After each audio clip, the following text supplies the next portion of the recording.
Hello and good morning to everyone, also from my side. We are continuing here in this strand on cities and regions working at the center of the clean energy transition and climate adaptation. My name is Cristina Mestre Martinez and I work at CINEA, like many of the colleagues you will be seeing today.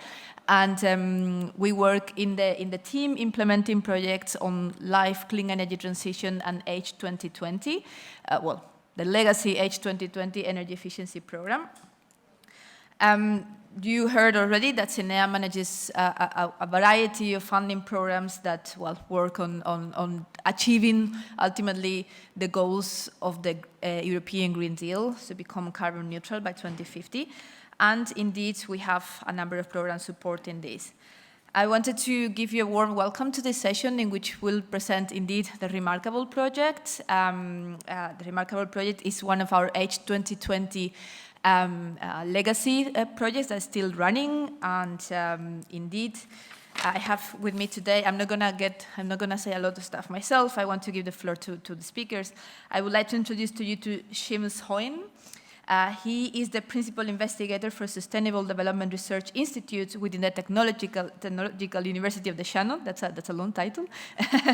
In Ireland, and he's also the chair of the board of directors of the Tipperary Energy Agency, also in Ireland, and the Secretary General of FEDEREN. And I'm also happy to introduce MILJENKO SEDLAR, I hope I said that correctly, who is the head of the climate department at the Northwest Croatia Regional Energy and Climate Agency, REGEA. They will indeed, as I was saying, present the Remarkable project, Remarkable Climate Leaders project, which is building capacity leadership, building climate leadership capacity with current and emerging leaders across Europe within the local authorities, and they will present, they work in a number of regions across Europe.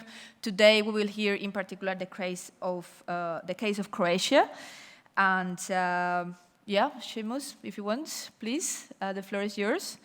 And you have half an hour. Well, the whole presentation is half an hour. So you have the clicker here. Yeah. Let's hope the clicker works. Yeah. Yeah. The slide tennis was interesting to watch. So still good morning, everybody. My name is SEAMUS. And thank you very much Cristina for the introduction, and delighted to be able to present the Remarkable Climate Leaders project. As I mentioned, I will present the overview, and then we will have the case study from Croatia, and then a short follow-up with some other topics and some other innovations within the Remarkable project. But the first half of the presentation will focus on what we've done to date and the concept behind the Remarkable project. And just also a little advertisement for the Manage Energy initiative at the end of the presentation. So the concept for the Remarkable Climate Leaders project actually came out of discussions from a number of sessions that I attended in Brussels a number of years ago. And I suppose I've frequently used the phrase that actually technology is not the problem. People and money are the critical challenges that we have to address. Certainly there are technology challenges, but we have a huge amount of research and development and expertise across Europe to install and develop technological solutions. But convincing the people to make those investments or plan those investments and finding the money. So that resonated back to some of the topics that were addressed by the speakers in the plenary session. So really this topic then looked at how do we develop that leadership capacity across Europe. So targeting the capacity building of 120 leaders as a core part of our activity, and then helping them look towards 2050. So as was said earlier this morning, 2030 is just around the corner, so the focus of Remarkable is to 2050, trying to convince those people to make long-term roadmaps and long-term investment plans. And then for the energy agencies that are a partner in this project, how do we develop new services that focus on climate neutrality? So we're looking at leadership, we're looking at climate neutrality, and we're looking to the future, to 2050, and making our energy agencies and our municipalities ready for that challenge. And then developing that network of leadership, a leadership network specifically focused across municipalities. So we're working with 7 regions, stretching all the way from Sweden right down to Spain. And these are local and regional energy agencies working with their municipalities, their local authorities, the regional authorities, and in some cases, other public agencies and public authorities that may be in charge of water, that may be in charge of other services. And as I said, pushing them towards to look to 2050. And again, resonating back what was mentioned this morning from the speaker from Zagreb, when we enter into municipalities, they are dealing with the here and now. So it is a challenge to get them to get their head up and focus in the longer term. So one of the unique innovations of Remarkable was to bring in experts on the social sciences and to look at this ethnographic mapping and studies of existing and future leaders. And so for a group of engineers and technical people within energy agencies, this really did melt our brains. We had to step and use the other side of our brain. It was a really, really interesting and engaging process, and guided by experts from the University of Ljubljana, who have particular expertise and develop expertise in ethnographic studies in relation to climate action. So it forced us to engage with leaders in a very different way. So not talking about technical issues, but actually talking about their leadership styles, how they make decisions, how they deal with conflict. And we did that through a range of interviews, focus groups, and several meetings. So very much understanding how the people work, how they work within their organizations, how they see the future and decision-making happening within your municipalities. And this was very much, as I said, a people-focused activity, very much discussion-based, semi-structured interviewed approach, so not strictly. And one of the challenges was trying to force them to not talk about the technology, but to talk about the leadership and the political, the administrative challenges that they as leaders face. And also to discuss the future. How do we develop future leaders? Because the people we were talking to were mayors, chief executives, senior leaders within their organizations. They are also future planning. So how do we develop future leaders within the regions? Out of this emerged a climate leadership program informed by the ethnographic studies. So what do these leaders need in terms of supporting them to develop their leadership plans and their climate neutrality roadmaps? An action-oriented training program, very much focused on giving them core skills, but then embedded within the climate leadership program was also development of carbon neutrality roadmaps for their regions or their organizations. So we wanted not just to be a training program that gave them some skills, but they also then got engaged in developing the outputs. And MILJENKO will take you through that process and some details of the roadmap that emerged in Croatia in particular. And we've a constant, I suppose, rollout of that climate leadership program. We've worked with 88 leaders so far and a target of 120 by the end of the project, which is at the end of next year. The climate leadership program is based around 5 core units of learning for the leaders, and these are current and emerging leaders, so we really encourage the municipalities and the organizations to bring in future leaders. So we talked to them about the climate science. So despite all of the information, all of the data, all of the policies, there are still some knowledge gaps within our leaders around the climate science. We talked about climate leadership, particularly in the context of climate change, both mitigation and adaptation, and really talking about critical decisions and complex decisions that have to be made and difficult decisions that have to be made, and how as leaders they navigate that challenge. Looking at communications in particular, again, Ali spoke about that communication piece being really important. Again, looking to 2050, there are a lot of groups out there that have a lot of concerns about how the transition is going to happen. Then the activity piece was about developing the climate neutrality roadmaps. And then where necessary, we added in technical training. Some municipalities want specific training on photovoltaics, others on district heating, others on mobility. So we layered that technical training on top of the leadership, the roadmap planning supports. Again, very much action orientated. These are examples from the workshops and the CLP delivery in Austria, in Upper Austrian Energy Agency. So very much engaged and workshop orientated rather than university style delivery of training. Our evaluations to date have been universally positive, and MILJENKO will give you some more local details on that. Clearly, this was a topic that resonated with the people at the time. They felt that this issue is something that is challenging their organizations and challenging them as individuals, as leaders, as senior leaders in their organizations. And really, the benefit of timing is always really very important. So our roadmap development is actually aligning with national policies and national priorities also. So we got a double synergy, not just producing roadmaps for the project, but these are actually meeting the needs of regional and national policy requirements. And these, I suppose, individuals we now hope are multipliers, that they take this leadership agenda and bring others in to the Climate Leadership Training Programme, and as you'll see, our planned Climate Leadership Circle that we are developing.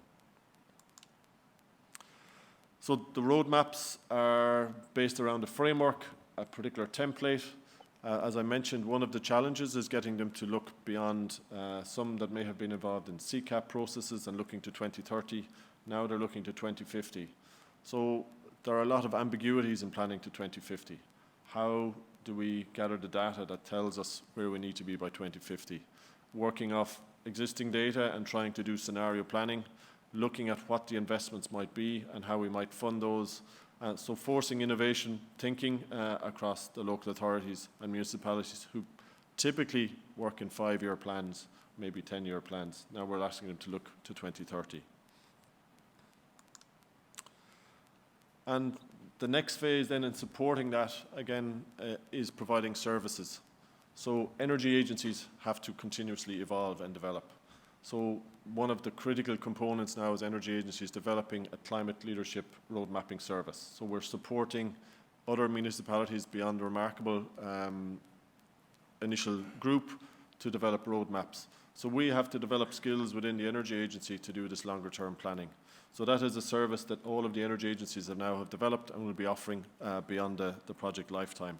But every energy agency within was also challenged to create one more climate neutrality service that was an amendment to something they're already doing or a future plan. So you can see a list of new innovative services that didn't exist before Remarkable emerging out of the relevant energy agencies, covering everything from spatial planning to communications, one-stop shops for climate neutrality plans. So the energy agencies and the organizations are developing those structures within their municipalities and within their energy agency as a new service that they can bring to their regions. Again, to be a legacy outcome from the project, which is really important that we develop this as an ongoing narrative. And I think it's fair to say in the participating regions, we now talk about carbon, we talk about climate neutrality, much more than just about kilowatt hours and energy. And that has to be the language that we use going forward. So I'm going to pass to MILJENKO, who will take you through the work that's happened at a local level. Thank you. So it works, right? Works perfectly. The God of PowerPoints have mercy to us. So, hello everybody from my side as well.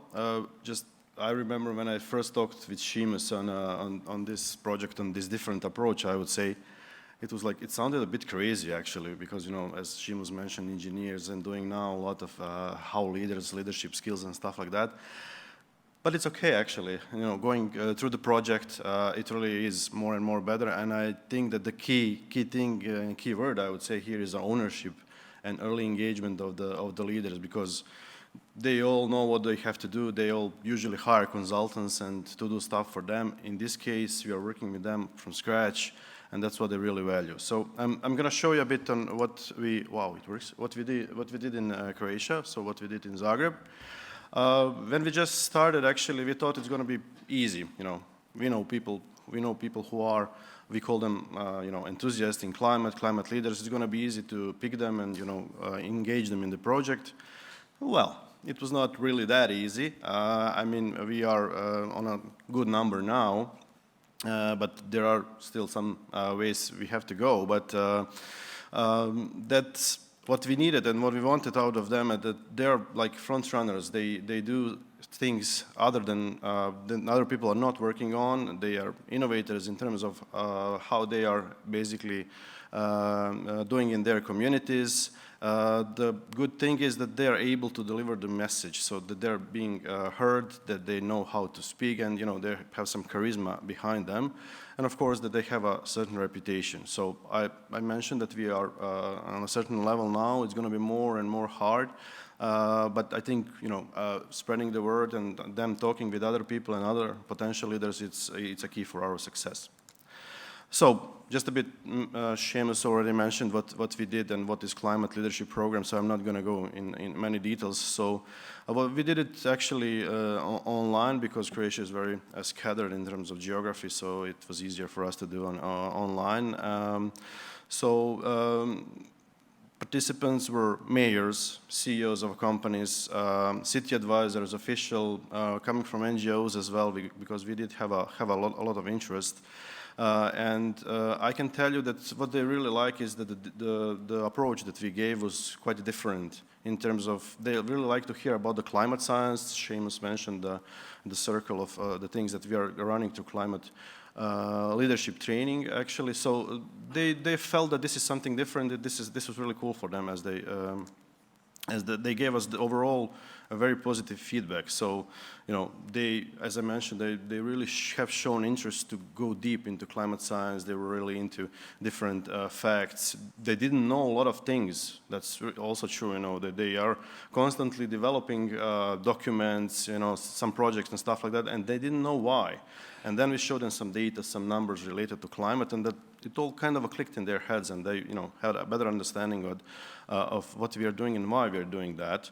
Obviously, hearing a lot today about the finances, it was the topic that generated the most interest, of course, within the participants, because being a mayor or a CEO of a local utility company is all mostly about the financing thing. So what we did is basically two levels, because what we realized is that, of course, we have mayors, we have those leaders that are front runners, but they have also somebody who has to back them up. So some kind of operational stuff as well, and then we introduced another level. First level was really a key summary for the executives, and out of that 1 hour, and when we had the workshop, we have gathered the inputs from the leaders and on that level, and that helped us really to develop and introduce the second level, which was a more detailed workshop for the operational stuff. So it had these main elements, which is science behind the climate change and climate neutrality, how to finance, and about the climate neutrality plans. I already mentioned that, they were, and SEAMUS told, they were developing SecUps and different types of documents, but, they always hire somebody to do it. It's energy agencies and some kind of consultants, and they just said, I want 40% of CO2 reduction, and they, just get a document and that's it. It's not the case here, so they are included in this from the start, and they really realized that it is not that simple to develop that document, but it is not going to be easy for them to deliver that, even with all the money that they have. So this is a big learning out of the project we had. What we did in terms of climate neutrality roadmaps, we have developed several maps, and their feedback on the climate neutrality roadmaps is that they're a bit different than the typical documents that they're working on, so that they are more concise, they're more user-friendly, because we tried to make them so. Because we didn't want to make another heavy document, that's not usable, you cannot read it, it's just in the drawer. No, it's, we just extracted what is really, really important, and you can have all the data, you can have all the science and everything in behind, but these documents are really, actually really, I call them light. So, and Seamus already mentioned it's 2050 that we are targeting. So, important thing, again, they're developed by the climate leaders. We are helping them, they're cooperating with the stakeholders, which are very important to be also included from the start. Using the pentahelix approach from the start, involving the stakeholders. This is crucial. So as we were working with them and going through the process, and we were gathering the feedback constantly from them, and one of the things that they told us is that the SWOT analysis that we're working on might be too complicated for the regular public, to even understand what is behind. And these are the things, and this is what we use to kind of make these documents easier to read, easier to use. So the feedback that we got from the leaders is really important because, they are also the citizens of the cities and which you're working with, and their feedback is really crucial on this. You have some quotes here on from the mayor of Zabok, which is really, talking about the importance of early engagement of all the stakeholders in the city. So, a bit of new services that we developed is, in our case, it's about the integration of energy and climate into the spatial plan. We see it as a really powerful tool. Because spatial plans are the tool of the regional and local community to impose transition towards carbon neutrality. And actually we are having more and more work with that because, when cities see that and when we explain how and what is behind, they really engage into this as a service. And I think we're going to have to, work more on that, but it's really a powerful tool. So main outcomes for the city of Zagreb, so this is me in their shoes a bit now, but just talking with them, is that we did work with the key officials of the city, so they really participated in the meetings, and what we got is the increased awareness of the key stuff, which is very important. We do have now a bit of luck in Zagreb because the current mayor and his key staff are really green, so this is not to be missed. But it's really cool that they participated, and through the program, to the climate leadership program, and to the development of the roadmap, they really got some skills that they didn't have before, and a deeper understanding of what they do. But I think the third thing is the most important one. Now we have some people in there which we call change agents, catalyzer in the system, because they understand more, and now they really can preach and talk to other city officials on the things that were not able to communicate and talk before, and this is a crucial thing.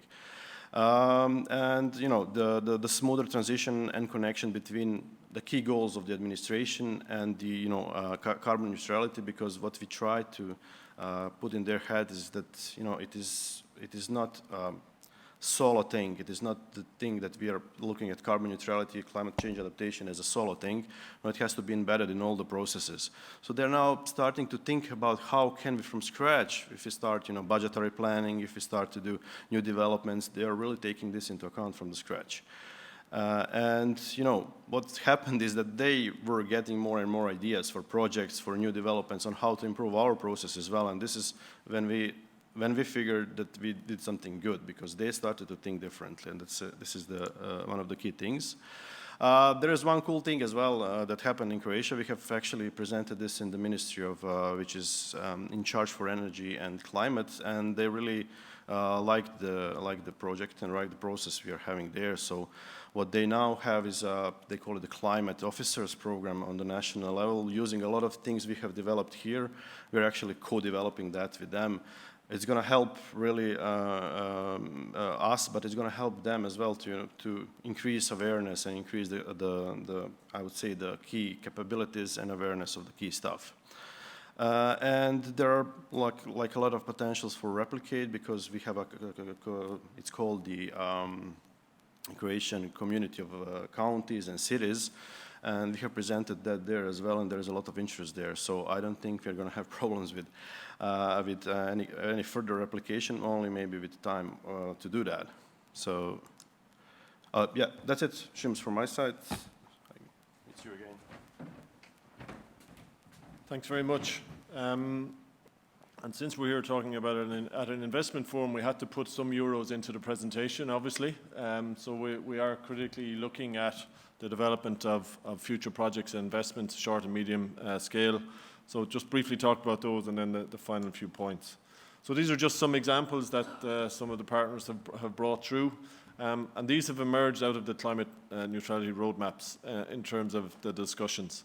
So a large focus in Ireland on both energy and transport mobility investments. So even in the next 5 years, investments of about 32 million.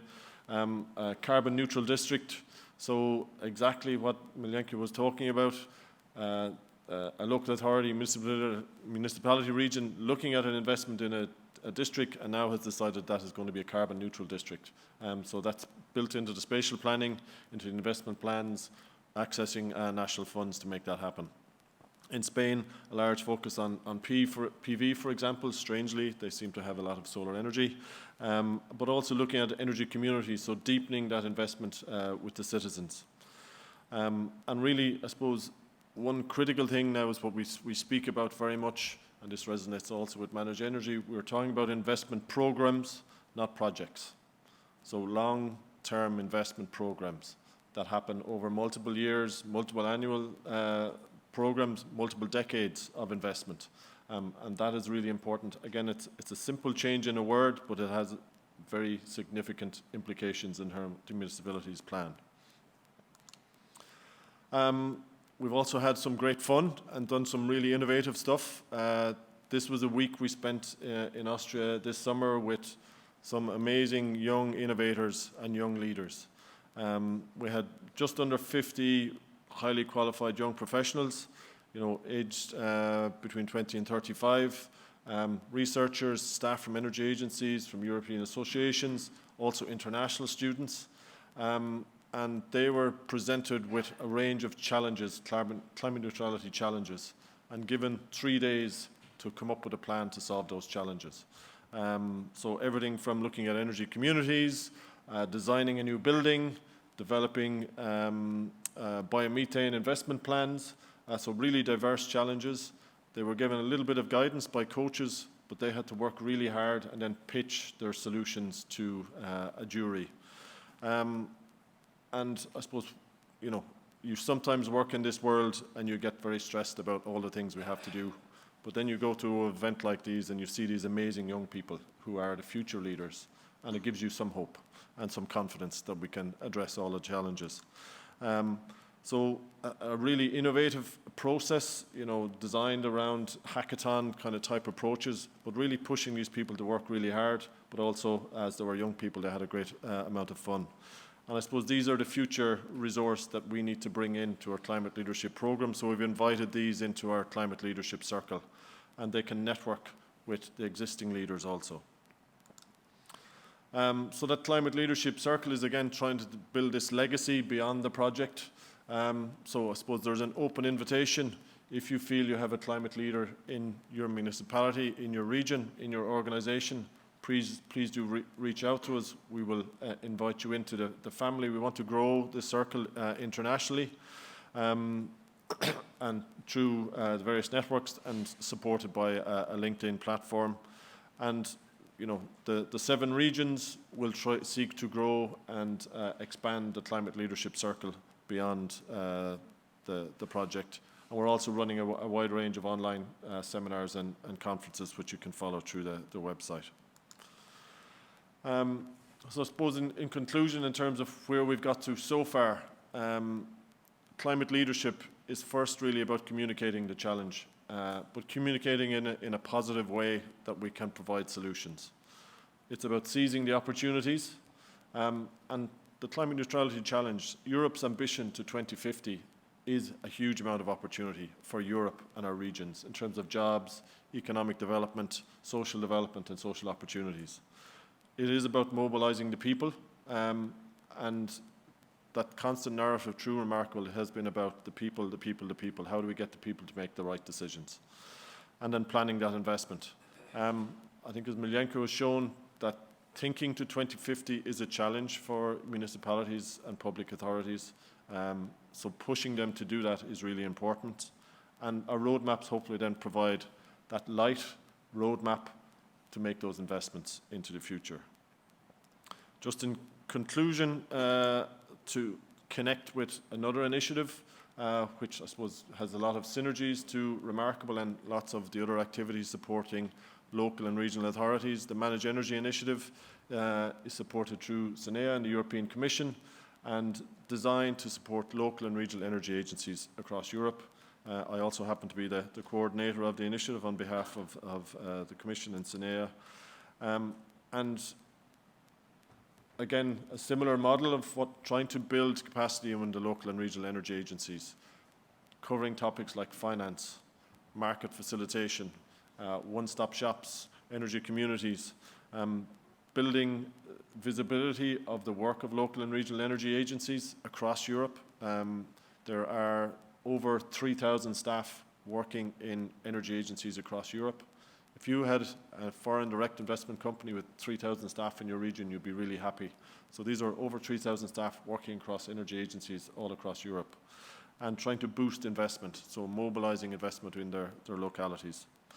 And we know that these energy agencies need capacity building. They need more support to deliver on our ambitions. So we provide managed energy masterclasses. We provide expert missions where we fly in an expert into that region to help them with their strategic planning, technical expertise. We're doing managed energy talks. We had our first during USEF this year, and we will have another one hopefully next year.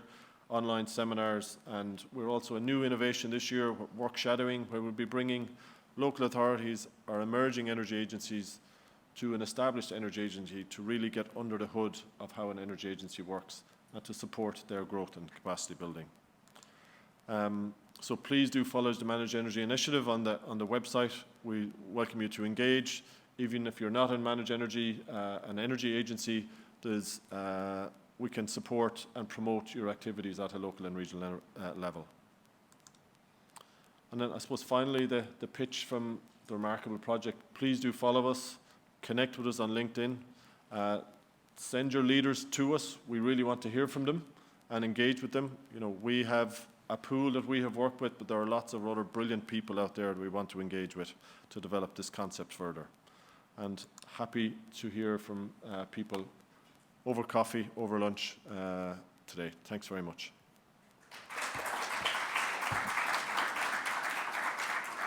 "40 seconds to spare."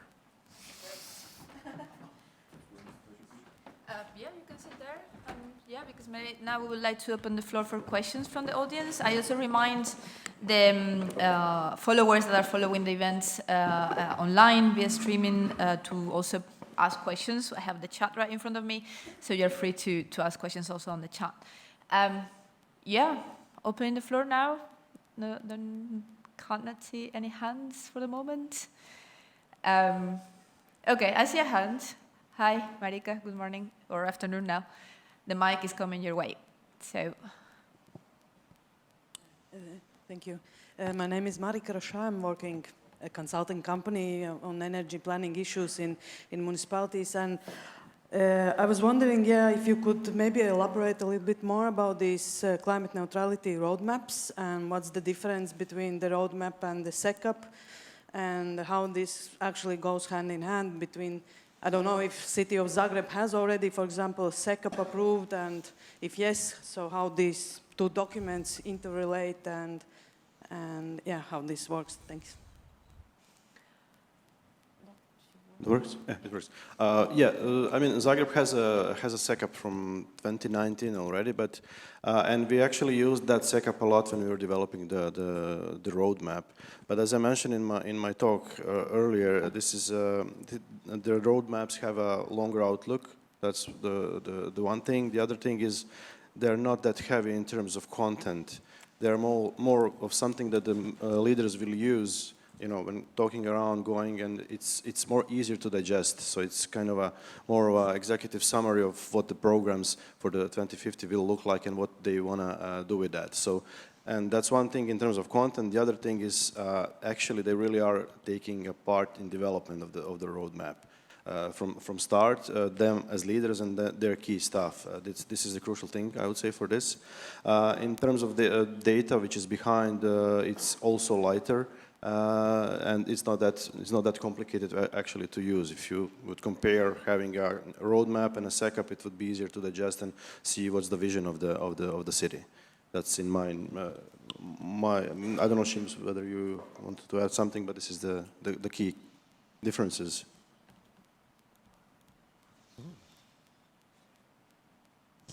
Yeah, I suppose just to echo what MILJENKO said, I suppose the starting point for us was very much around strategic thinking and strategic longer-term planning, which is embedded within the roadmap and its design. And also, because we were trying to get them to think to 2050, if we made the process really heavy and really complicated and complex in terms of data analysis, we knew we were going to run into a capacity, resource challenges within the organization. In many cases, they know all the challenges. The roadmap process is forcing them to write them down and think about them in a very strategic fashion and to think in that long-term vision and get them into that long-term thinking. But it builds on what has gone before in the CCAP, rather being in conflict with it. Gentleman over there, please. I think the mic is also coming your way. It's coming, it's coming. There it is. Thank you very much. My name is Ali Hainoun from Austrian Institute of Technology. I just want to comment to that question Closer, yeah. about the CCAP. So and I might maybe not fully 100% in the same line with you, but it's a nice presentation. For us, we are doing a lot of so-called clean energy transition strategies or decarbonization strategies with cities and communities. The first step should be really about future visioning and preparing a clean energy transition strategies. Next step would be roadmaps. Third step, action plans. And the CCAP is just a short, medium-term action, and we call that in the SENA that we are going to somehow correct this activity in the way that we need to prepare strategy, long-term strategies to drive this clean energy transition up to 2040, 2050. It depends from how cities are, how far the cities are ambitious. And then the second element would be going around these 2 or 3 transformation pathways, picking out with the cities and stakeholders together, which we prepare with them, having the ownership to these clean energy transition strategies. They can prepare the roadmaps and put the main, I would say, stones on the way how I could achieve my goals until 2050. And then I need your support then to think about how I can finance certain priorities in terms of action plans. So that's somehow the way we are reflecting that now currently in another project we are doing with the LIFE program. This is the Plenty Life, where we're supporting small and medium cities and communities. We'll be delighted to talk afterwards. Yeah. Yes, absolutely. Yeah, indeed. I think the conversation may continue later, and I think that's what we want to achieve today, actually. More questions from the room? More hands? Yeah, we have a question there. If you can please introduce yourself and your affiliation. Thank you.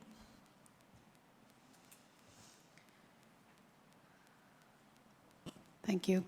My name is Anna Cornelius, and I work for Icelandic New Energy. Thank you for your presentations, both of you. My question relates to the second step. So what I've heard today is the creation of new climate leaders and enabling local municipal representatives to, invest themselves and enable them to engage stakeholders. So what would be the next step, and what is the program that enables them to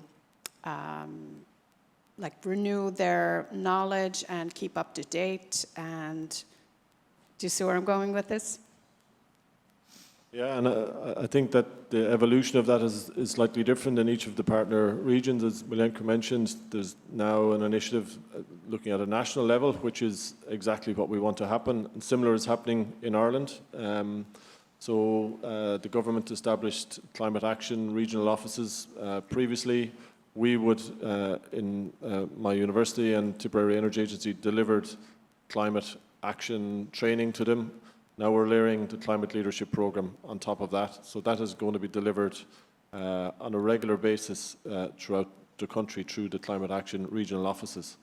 Because climate leaders will move, they will change their roles. Mayors will maybe not be elected in the next elections.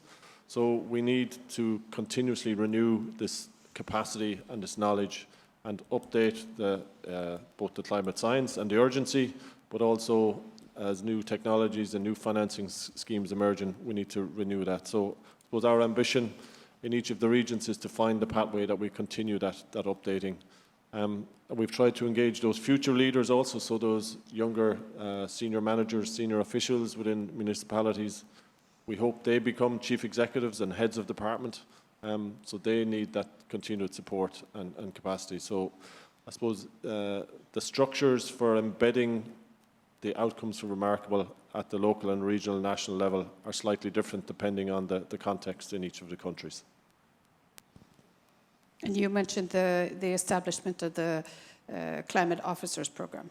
Yeah, this is the key. The key thing is that we got things in motion now. We have platforms that we can operate further on, and just as SEAMUS mentioned, just add on top and ensure the continuity. So what we are now trying to do is to work on national level, as I mentioned earlier, and this is something that we have to find a way how to keep going. But I don't think it's going to be a problem because we feel the more and more need from the local and regional governance for these issues. So it's on us how to put it all together, make it sustainable, and just keep it up. That's it. But it's going to be working, I guess.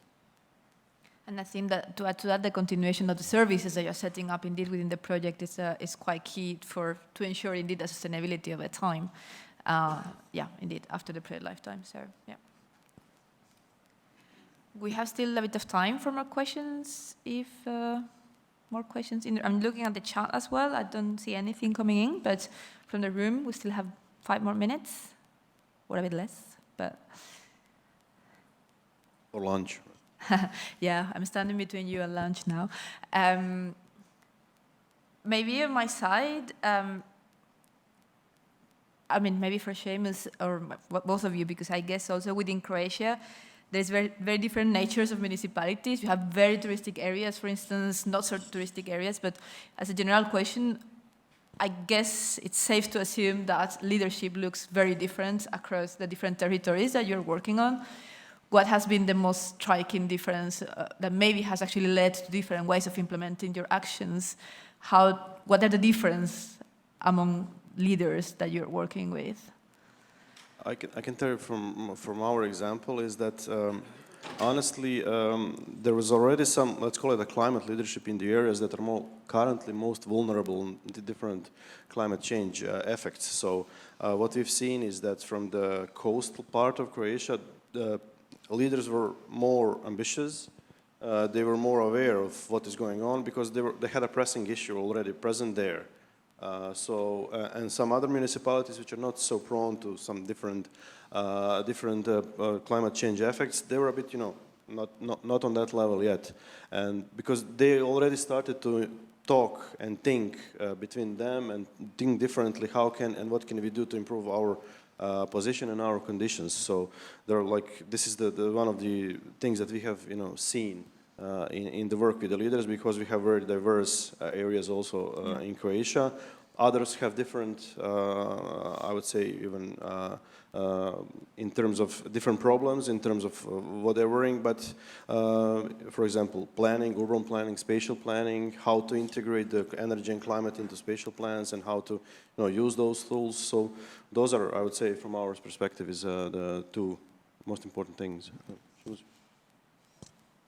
Yeah, I suppose I might take it up a level and not just think about the leaders in the context of their municipalities. I suppose one of the really interesting things looking at the ethnographic studies and the pieces across is the leaders, there are some very common traits to really successful leaders, and particularly in climate leadership. We've spoken a lot throughout the plenary session about engaging people and making sure, and through the earlier sessions about engaging people. Really successful climate leaders are really good at distributed leadership. So setting the vision, challenging their people, but then distributing the role and the knowledge and the expertise down through their organizations and down through their regions. So whether they're in a coastal area of Croatia or in the Midlands in Ireland or in Sweden, the really powerful leaders are the ones that engage the people and through that distributed leadership approach. They certainly have in their local context then different challenges, and I suppose the big difference across Europe is the competencies that are at the local and regional level. It's very different in Ireland because we very much centralised process through central government, and the local and regional authorities only have a set competence. That varies in other regions. So while a leader might have very strong ambitions for its region, it may be constrained by the local, and they try to fight those challenges that they have in terms of the context. But I think, for my sins, I'm doing a PhD in the area of climate leadership. So it's really interesting. You can see the common traits about how the successful leaders, and so I blame my Slovenian friends for getting me into my PhD, into this, trying to, as I say, my brain has been melted by this leadership topic, but for me it's a really interesting space. Thank you.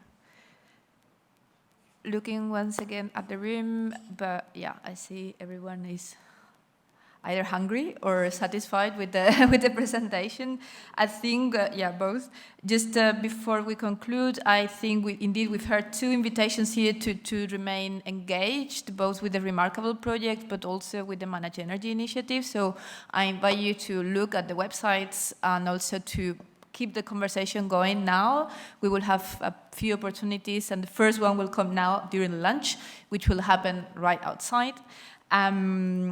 A couple of points, maybe logistic, after lunch, so at 1:30, we will continue in this room with this strand on cities and regions, working at the center of clean energy transition and climate adaptation, with the presentation of the Smart Cities Marketplace initiative and the project Making City. So please feel very welcome to join. Also, I would like to also make a bit of self-promotion as well of our work in CINEA. If you want to learn more about our funding opportunities, you're very invited to, talk to us, if you like, outside of the room, but also we have a stand right here. And I also invite you to visit all the stands because we have many colleagues here presenting their initiatives. So please be invited to wander around and have a look. Voila, I think that's all on our side. I just wanted to thank very much SEAMUS and MILJENKO for the presentation, for traveling to Brussels today. It's not a great day in Brussels today, so it's awful. But yeah, no, thank you very much for coming. Thank you for accepting our invitation. And with that, I conclude this session, and bon appetit. Thank you very much.